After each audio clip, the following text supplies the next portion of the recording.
Well, can you guess what I'm reviewing today?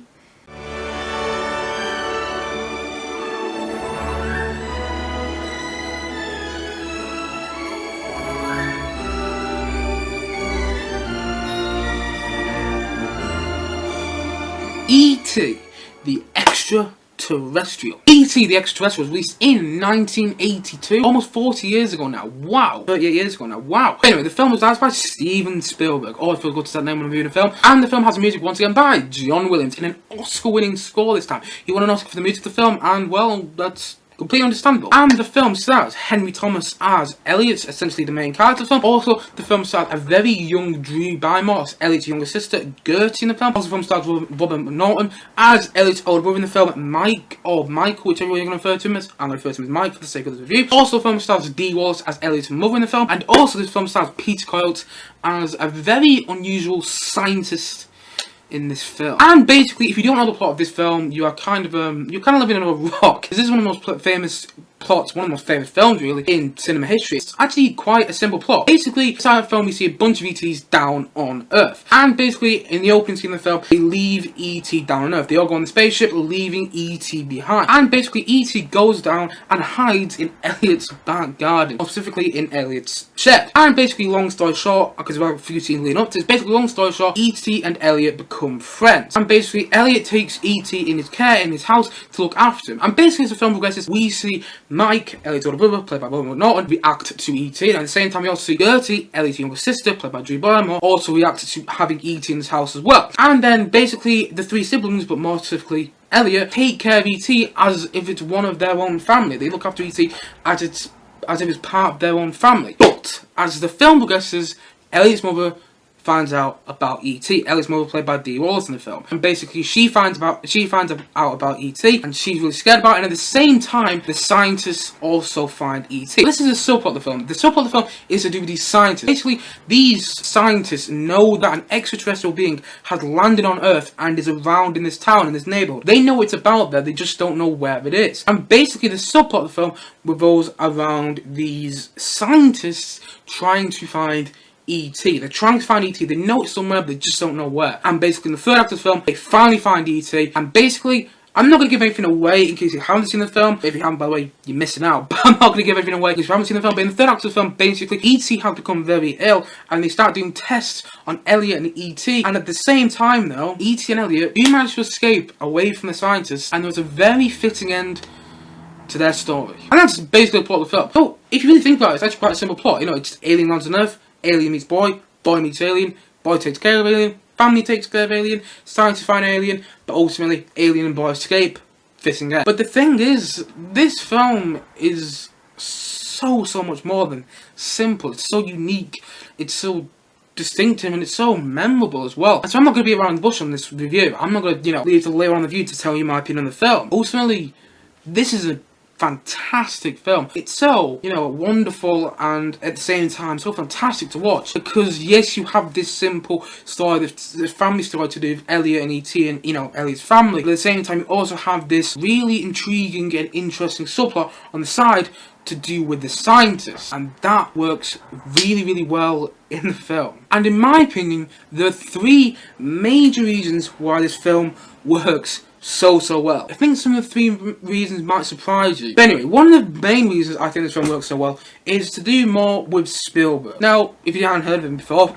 Spielberg made this film. Basically, this film is actually incredibly personal to Spielberg himself. The story of this film, to do with Elliott and E.T., is actually quite personal to Steven Spielberg himself, to do with his own childhood. Like, one of the plot points that we learn earlier on the film, which isn't really that important, but at the same time is to do with the fact that Elliott's mother, played by Dee Wallace in the film, is divorced from her husband. So basically, we don't see Elliott's father through the whole of the film. All we have to see is Elliott's mother, who's a single mother looking after these kids. And basically, that's really similar to Steven Spielberg's early life. When Steven Spielberg was a kid, much like Elliott in the film, when Steven Spielberg was a kid, his parents got divorced, and he never gets over it. Like the whole thing with Elliott in E.T., he keeps bringing over like where his father is. And by the way, Dad's in Mexico, and then Elliott's mother for the rest of the film keeps mumbling Mexico every now and then. I don't know if that was meant to be funny, but it always made me laugh every now. It always made me like smile, like. I don't know if it was meant to make me laugh, but it was just like, Mexico. But yeah, that's the whole thing with Spielberg. Like, when he was a kid, his parents got divorced and he never got over it. And it's not just that, it's the whole thing with Elliott not really fitting in. Like, if you watch, when you watch the film as a whole, when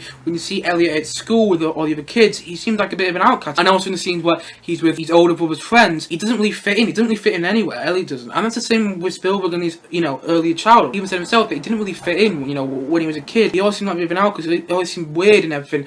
And now look, he's an amazing director. But yeah, basically Elliott is essentially Spielberg. It's essentially, his own childhood story. Even to the point that I watched an interview and basically there's a little moment in this film. Elliott is faking being ill, and I actually watched an interview where Spielberg actually said, "Oh yeah, that was me back that was me back when I was a child." Moments like that, Elliott is basically reenacting Spielberg's childhood story in the film, and so it's that special connection Spielberg has with the film that makes, when you're watching it now, when I watched it, last night, it makes watching that story progress just special, quite special to watch. Obviously Spielberg didn't meet, an alien, you know what I mean, it's kind of sweet that way, and it adds a bit of, a specialness to it when you're watching it. That's more to do with the context. One of the other factors, the second factor why I think this film works so well, is the fact that E.T. and Elliott are essentially the same character. When you really think about it, they are. Elliott is his outcast, he doesn't know where he belongs, and at the same time, E.T., he is lost. He doesn't know where he belongs on Earth. He was with his own kind at the start of the film, and now he's lost on Earth, and he doesn't know where he belongs. And even to the point where, there's even moments in the film where Elliott refers to him and E.T. as we. Also, when E.T.'s ill, Elliott becomes ill, and it's things like that in the film, which you just see glaring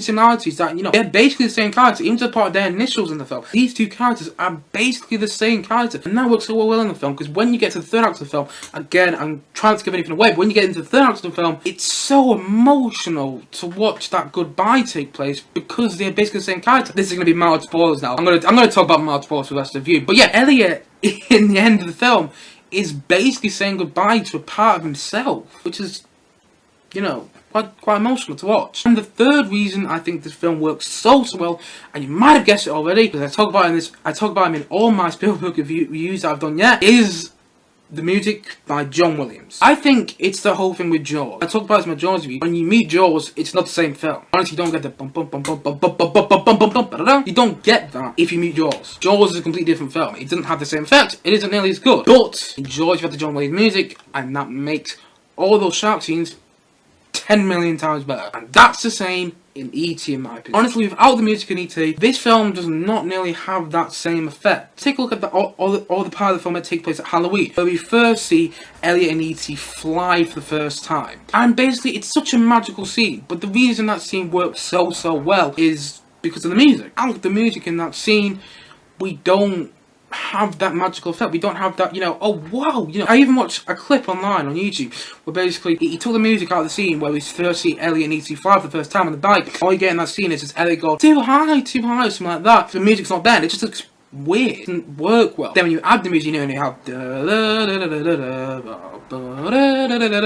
and that works so well. And that scene works so well. But the only reason that scene works so well is because of the music, and there's so many other stages in the film. If I jump ahead of myself a bit here, if you jump to the third act of the film, honestly, the third act of the film, in my opinion, I've never seen, a third act of a film where the music and marriage up with the filmmaking so incredibly well. That is, in my opinion, it's the best third act ever, where the music, marries up with the filmmaking just so well, where you can't help it. You just can't deny it, that you have one big huge grin on your face because you have this incredible music from John Williams. Bum bum da da da bum bum bum. Have that going in the background in the third act of the film. But at the same time, you have this fantastic filmmaking, and because of the way the filmmaking goes with the music, it's incredible to watch. And especially, again, I'm ahead of myself here, but especially in the final scene of the film, where all the kids, all of, Elliott and, his family and, Mike's friends are all saying goodbye to E.T. If you take the music out of the scene, you just have all the kids crying, basically. And it looks a bit weird. It's like, But then when you add the music in it, you have bum bum bum bum bum bum bum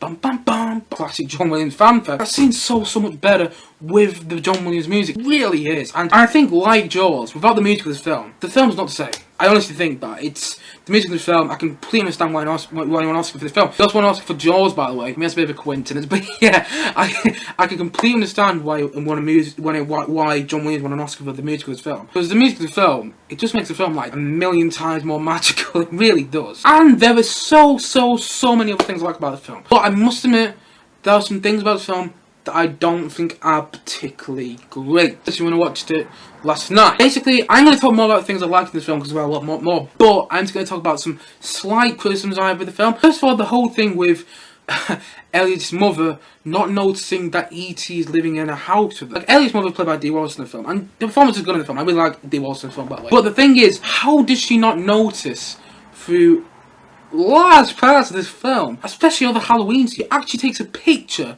of what she thinks is Mike, Elliott's older brother, Elliott, and, you know, Elliott's younger sister Gertie, all dressed up, and basically, actually, it's Mike, Elliott, and E.T., but E.T.'s in a ghost costume, so she thinks Gertie's under the ghost costume, but actually it's E.T., and E.T.'s actually saying something in the scene. I can't remember what he's saying, but he's actually saying something in the scene, and somehow, Elliott's mother isn't noticing that, you know, she has an extraterrestrial being in the house. It's like, what? She's a bit oblivious, I must admit. She's a bit of an oblivious mother. Last night I was kind of like, how does she not notice? It's a bit of a criticism, but I must admit, at the same time, it's kind of funny, it's kind of ironic, like, how does this mother not know? Is this even a good mother? But yeah, that's just one of my small criticisms of the film. Like, how does she not notice she's an extraterrestrial being right in front of her, right there? She's taking a picture of this extraterrestrial being in a ghost costume. How does she not notice it? But also at the same time, I must admit, the digital effects on E.T. are kind of noticeable. Like, I said in my Jurassic Park review, my Jurassic Park came out 11 years after this. Obviously, you know, technology had advanced by then, you know, CGI had advanced. But I said in my Jurassic Park review, basically, you know, like, the change between the dinosaur, this animatronics of the dinosaurs and the CGI of the dinosaurs was seamless in that film, in my opinion. And in The Lost World. Unfortunately, I can't say the same about E.T. in this film. When E.T. changed from animatronics to CGI, it was a bit noticeable. But saying that, yeah, I know this film was made 11 years before Jurassic Park, but still it's a bit noticeable. You know, at the same time, though, I do, you know, I'll give it a bit of slack. I'm not gonna lie, I will give it a bit of slack. Bear in mind, this film was made in 1982. I even said myself at the start of the review, almost over 4 years ago now. By this point, the only real sci-fi films we had before this were, well, Star Wars, Close Encounters, another Spielberg film, as well as, you know, Alien, and then we had Empire Strikes Back a year, you know, 2 years before this. So, you know, technology was advancing, especially in sci-fi films, especially, you know, Star Wars was a huge advancement in technology. No one's seen anything like that before, and so in E.T., you know, the special effects aren't bad. I'm not saying they're bad in any way, they're just a bit noticeable. And I will give it a bit of slack, because this was 1982, but at the same time, they are just a bit noticeable, and you haven't aged incredibly well, I must admit. I feel the same about the special effects in the first Star Wars, to be honest. I mean, I love Star Wars, don't know if you can tell, but I love Star Wars. So you can kind of tell when E.T. changes this real-life E.T. to this special effects E.T., you know, the CGI E.T. At the same time, I will give it a bit of slack, it was, you know, 38 years ago. But anyway, one of the reasons I brought up Star Wars there was the fact that this film actually has a lot of references to Star Wars. By the way, this isn't a criticism, by the way. I actually like this. I actually like that this film has a lot of references to Star Wars. Like I even said in my Close Encounters review, Steven Spielberg and George Lucas are friends. Like, they're really, really good friends. They made some little movies together. Don't know if you've heard of them, the Indiana Jones franchise, don't know if you've heard of that. Yeah, Steven Spielberg and George Lucas are friends, and there's a lot of Star Wars references in this film, more than I remember. Like, when we first see Elliott showing E.T. around his house, we see a bunch of Star Wars. He's showing a film, you got, you know, Han Solo, Greedo, Lando, Hammerhead. When I was watching, I was like, I have those figures as well. Yeah, I'm a bit of a nerd. At the same time, also the Halloween scene, which is really famous, that whole Halloween scene was, by the way. You know, the scene where, actually, when they take E.T. out for trick-or-treating, and basically E.T. runs into someone dressed as Yoda, and it's like, home, home, home, home. And there's even a theory online, and but I don't know this theory, but yeah, there's a theory online where basically E.T. is from the Star Wars universe, and if you look closely at one of the shots in Star Wars Episode 1, The Phantom Menace, the best Star Wars ever, if you look closely at one of the shots in that film, you can see a bunch of E.T.s in the background. Yeah, it's quite nice having the Star Wars films in. Quite nice having those Star Wars references in there. But also, and of course, I would notice this. There's a small one in the film where, you know, we see the person dressed as in the Yoda costume, and we begin a bit of a hint of Yoda's theme from Empire Strikes Back. I was just a bit like, John Williams is a clever guy, because obviously John Williams composed both films. But yeah, plus I would notice that. But yeah, I like the Star Wars references in this film. Quite nice to see, especially someone like me. But yeah, ultimately, I think this film is absolutely fantastic, and there's so many reasons this film works so well, because it's so emotional. Like I said before, it's the whole thing with Elliott saying goodbye to E.T. at the end. He's saying goodbye to a part of himself. Essentially, E.T. and Elliott are the same person. Like I said, they both feel lost, and then when they find each other, they both feel like they belong somewhere. They balance off each other. Even though E.T.'s an alien, they still, you really do feel that connection between both characters. And then when they say goodbye to each other at the end, you really do feel that emotional punch. Like, oh my god, this is like Elliott saying goodbye to a part of himself. And that works so well in the film. And honestly, the performance is absolutely fantastic. Honestly, you really believe that you are watching this family. You really believe that Elliott, Gertie, Mike, and Elliott's mother are all part of this family. You really do believe that, you know, Henry Thomas, Robert McNaughton, Drew Barrymore, Dee Wallace, you really believe that this is a family you're watching on screen. And that's really good to watch. There's clear chemistry between all of them, and the performances are absolutely fantastic. And I think one of the reasons that actually works so well, the whole family dynamic, is like I said, because it's Spielberg's life. It's that personal connection Spielberg has to this film. But one of the things I want to bring up is the fact that when I talk to a lot of people my age nowadays, I talk to them about E.T. and say, well, do you still like E.T.? They will say, well, no, because it's the first 2 acts of that film are boring. The first half of that film is boring. It only gets good in the 3rd act. No. I highly disagree with that. The 3rd act of the film would not be the same without the first 2 acts of the film. The first 2 acts of the film add to the characterization, add to that connection between E.T. and Elliott. Without that, we wouldn't have that, emotional part of the 3rd act where you have that huge smile on your face, and you can't deny, by the way, when you watch E.T. and you get to that 3rd act, you get to the final act, you get to the whole bike sequence, the whole chase sequence, you cannot deny you have a huge smile on your face. You honestly cannot deny that. And the only reason you do is because of the first 2 acts, because you have that huge build-up, and Spielberg pays off. That's what he does. He pays off in the best way possible. And one of the things that I almost forgot to mention, how did I almost forgot to mention this, is the whole thing with Peter Coyote's character. He's the antagonist of the film. The thing is, we don't actually get to see him till the last half an hour of the film. It's like mid-3rd act when we get to see him. And the thing is, he's the antagonist of the film. And I think that's so daring and so clever. It's especially so daring back when this film was made. Like, bear in mind, if we watched antagonists in film back then, they were introduced like 10, 20, maybe 30 minutes into the film back then. But now, in this film, we get to see the top half of his body, and we get to see silhouettes and shadows of all these, scientists, and we don't actually see any of the adult characters apart from Elliott's mother to the 3rd act of the film, where we finally meet Peter Coyote's character, who is a scientist who's been tracking down E.T. for almost all the film up to this point. The only adult we see is Elliott's mother, played by Dee Wallace, and that's obviously because she's part of Elliott's family. We didn't see her, but just be a bit weird. But we don't see any of adults until the final half an hour of this film. Not even the 3rd act, really, because eventually, like, in the middle of the 3rd act, I was watching this thinking, we haven't seen who he is yet. And then when we finally do, I was like, oh, wow, that's so daring, All the time before this in the film, we just see the silhouettes, or we just see the shadows, or we just see, like, the top half of the body. But the reason we know that they're the antagonist is simply, yet again, the fantastic music by John Williams. Honestly, every time you have one of those scientists come up in screen, and you see the top half of their body, you see the silhouettes in the background, you get this real nervy music, and this theme in particular just goes bum bum bum bum bum ba da da da bum dum dum dum dum dum dum. And whenever the show comes between, you're just like, I don't know who they are, but I want to know who they are. That works. Firstly, through the dark shadows and everything, that's absolutely fantastic. But then adding that, oh god, intriguing music on the side, it just adds to interest in these villains, and it's just like, who are they? I don't know. But do I want to know? Spielberg covers that up to like the 3rd act of the film, and not even really like the last half an hour. That's such a clever technique, and so daring back then, by the way. You don't actually see any of the adults properly. All you see is the silhouettes, the shadows, and half their body to the 3rd act of the film. Really, the last half an hour of the film. And then when you do, you finally get the payoff, and it's honestly, the 3rd act of the film is so incredible. The whole bike chase is so incredible. The music and the filmmaking, it's that perfect marriage between the filmmaking and the music. I said this before and I'll say it again. I've never seen the filmmaking and the music married so well in a film before.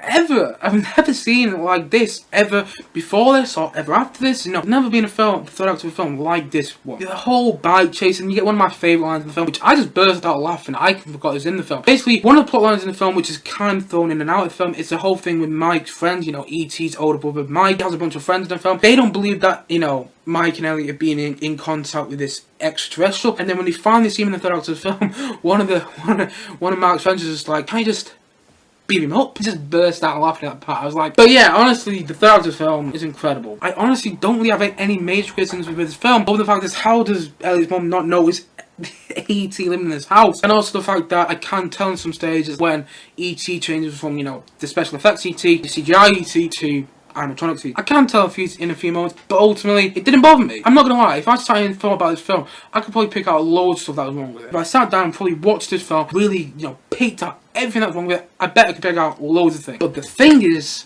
when I'm watching it, it works for me. Honestly, I think E.T. is amazing, and I'm going to give this film a 9 out of 10. Do I think it's one of Spielberg's best films? That's a good question. If I was going to do a top 3 Spielberg, it wouldn't be there. I'm not going to lie. It's not in my top 3 Spielberg films. However, it probably would go into my top 5 Spielberg films, because just of that personal connection it has to Spielberg, which does add something to when you watch the film again, and knowing that, it just adds something to it. And also this emotional connection between E.T. and Elliott, which works so well. Also the incredible music, the incredible filmmaking. Spielberg just made a simple story into so much more in this film, and that's ultimately why I love this film. I do. It's not my top 3 Spielberg films, but it'll probably fall in my top 5. I don't know if I'll ever rate all these Spielberg films, but for now, I'm gonna say it's one of my favourite Spielberg films. So all in all, I'm gonna say that E.T. the Extraterrestrial, if you haven't seen this yet, what the hell are you waiting for? And for that reason, I'm gonna give E.T. the Extraterrestrial a 9 out of 10 from me. Anyway guys, what do you think of E.T. the Extraterrestrial? Do you love it, do you hate it, or have you just not watched it? And if not, why not? Please do comment below and let me know your thoughts in the comment section below. And just say once again, I'm still watching and reviewing a handful of Spielberg films right now. So far to my review of Spielberg's 1991 film Hook, often said as one of his worst films, but see what I think, coming very soon on this channel. Anyway guys, thank you as always for watching, and if you haven't yet, please do click down below and like, subscribe on this video, and look forward to many more, both film and TV reviews and Spielberg film reviews coming very soon on this channel. See you guys again soon, but bye for now. Bye!